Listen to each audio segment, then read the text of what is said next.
नमस्कार, आप देख रहे हैं स्वतंत्र खबर, जन की आवाज सच्चाई के साथ। विधानसभा चौबटाखाल के अंतर्गत नगर पंचायत सतपुली में उत्तराखंड रक्षा मोर्चा के प्रदेश अध्यक्ष डॉक्टर डा विनोद बहुगुणा के विधानसभा भ्रमण के दौरान चौबटाखाल विधानसभा प्रत्याशी शेखर सिंह नेगी द्वारा कार्यकर्ताओं के साथ जोरदार स्वागत किया। उसके उपरांत जनसभा का आयोजन किया गया। इस दौरान सतपुली के महिला मंगल दलों व कोरोना काल में बेहतर कार्य करने के लिए पत्रकारों को कोरोना योद्धा से सम्मानित किया गया। इस दौरान प्रदेश अध्यक्ष डा विनोद बहुगुणा ने कहा कि उत्तराखंड में राष्ट्रीय पार्टियां बारी बारी से प्रदेश को लूट रहे हैं और हमें जाति धर्म के नाम पर लड़ा रहे हैं। हम राजनीति नहीं आंदोलन कर उत्तराखंड में बदलाव लाएंगे। उत्तराखंड में भू कानून, मूल निवास, क्षेत्रफल के आधार पर परिसीमन व पहाड़ को ओबीसी लाने के लिए प्रयासरत रहेंगे।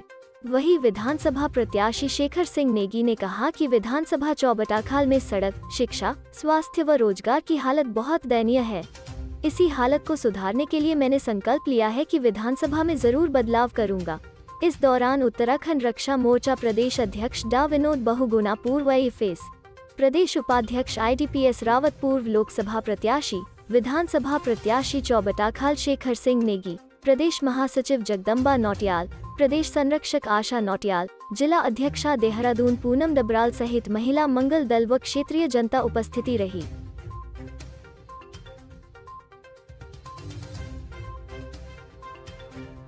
देखिए, मैंने अभी आपसे कुछ देर पहले ही मैंने अपने उत्तराखंड रक्षा मोर्चा का जो नीतिगत दृष्टिकोण है उत्तराखंड के विषय में, इसको आज रिलीज़ किया है।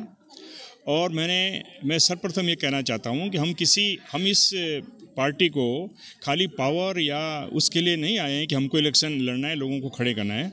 हम ये देख रहे हैं कि उत्तराखंड की जो सांस्कृतिक जो पहचान थी, अस्मिता थी, और एक उत्तराखंड की जो सामाजिक जो इंटीग्रिटी थी, उसको बहुत बड़ा खतरा हो गया है। आप सभी लोग जानते हैं कि कैसे यहाँ पे भारी लोगों का यहाँ पे जमावड़ा हो रहा है, किस तरह से वो लोग यहाँ पे आकर के सामाजिक सद्भावना को बिगाड़ने का प्रयास हो रहा है। और इसी उपलक्ष्य में हम लोगों ने देहरादून में अभी दीनदयाल उपाध्याय मार्ग में हमारी जो मातृशक्ति है, ये लोग बैठे हुए अनशन में बैठे हुए इतने दिनों से सरकार से कह रहे हैं कि भाई हिमाचल की तरफ पे एक भू कानून लाओ। अब वो कह रहे हैं कि हमने एक समिति बना दी है। अरे समिति बनाने का क्या मतलब है? फटाफट ले लो डिसीजन, और भू कानून हिमाचल का तो बना ही हुआ है, उसको अडॉप्ट करो। क्यों इतने लेट कर रहे हो? एक दूसरा, हमारे ये मुद्दे हैं कि हमारी यहाँ पे जो शिक्षा है, जो स्वास्थ्य सेवाएँ हैं, वो इस तरह की नहीं है कि लोगों को कोई लाभ मिल रहा है। आपका जो इंफ्रास्ट्रक्चर है वो बिल्कुल औने पौने ही हो रहा है। अब जैसे आप देखिए, जगह जगह जो है आपकी जो ये रिवर पे हम लोग जो जगह जगह 1 मेगावाट 2 मेगावाट करके जो तहस नहस पर्यावरण हो रहा है, एक वो बहुत बड़ा मुद्दा है। उसके अलावा जो है यहाँ का जो हमारी जो डेवलपमेंट की जो प्लानिंग है वो बहुत फॉल्टी है। हमारे जो लोग हैं वो बाहर क्यों जा रहे हैं? पलायन की बात हो रही है। अगर कोई बहुत पढ़ लिख कर बाहर जा रहा है वो अच्छी बात है, कोई बड़ी पोस्ट में जा रहा है, बड़े बड़े कार्य कर रहा है, लेकिन हमारे जो लोग यहाँ जा रहे हैं, मैंने बहुत सारे लोग मुझे मिले हैं जो कि हरियाणा में, कहीं चंडीगढ़ में, दिल्ली में एक एक कमरे में 6-6 लोग जा रहे हैं, वो 10-10 हज़ार की नौकरी के लिए। यहाँ के जो प्राकृतिक संसाधन हैं उनको सही ढंग से क्यों नहीं हम लोग दोहन करके उनमें लोगों का प्लान रोके यहाँ पे? ये सब बातें हैं। और हमारा सबसे बड़ा मुद्दा ये है, हम ये चाहते हैं कि देखिए, भारत सरकार में अच्छे अच्छे कार्य जो है, हमारा जो भी भारत में सरकार है, हमारा उनको पूर्ण समर्थन है, क्योंकि हमारी देश की इंटीग्रिटी भी जो है वे लोग बाग बहुत कुछ हमला करते रहते हैं। लेकिन राष्ट्र तभी होगा जब हमारा राज्य होगा।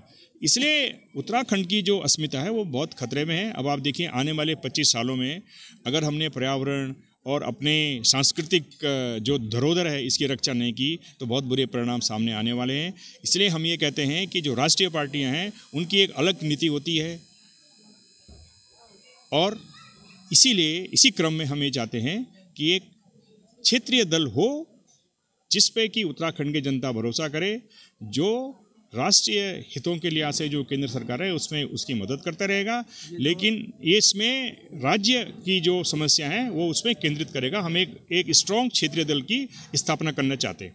ये जो आपका रक्षा मोर्चा ये दल है, ये आने वाले विधानसभा चुनाव 2022 में कितनी सीटों पर चुनाव लड़ेगा? देखिए, हमारा सीटों पे का नंबर बढ़ाने में कोई इच्छा नहीं है। हमको जब जनता समर्थन देगी हमारे मुद्दे आज हमने जो घोषित किए हैं, अगर जनता हमको समर्थन देती है तो हम उनको खड़ा करेंगे।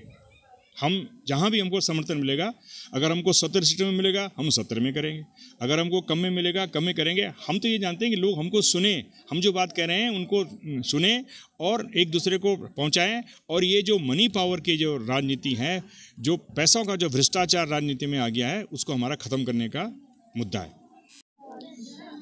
देखिए, आज तक जिन नेताओं ने यहाँ की राजनीति की है उसके विपक्ष, एक तो हमें चाहिए मूल निवास 1950, दूसरा चाहिए भू कानून हिमाचल की तर्ज पर, तीसरा जो हमारा पलायन, परसिमन, रोजगार, स्वरोजगार, छोटे छोटे उद्योग धंधे लगाने का विचार है। और अगर हम सत्ता में आते हैं तो हम इस चीज को करके दिखाएंगे। अपने क्षेत्र की खबर के लिए चैनल को सब्सक्राइब करें, बेल आइकन दबाएं। सबसे पहले खबर को पाने के लिए